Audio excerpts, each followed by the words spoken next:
How to see your Snapchat call history? Let's begin with the video. To begin with, open the Snapchat app on your device.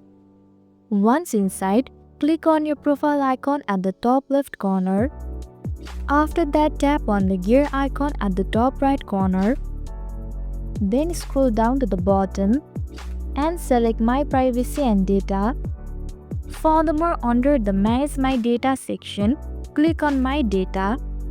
Here you will see a list of all the data you can export. Make sure chat history is selected. After that, scroll down and click on the next button.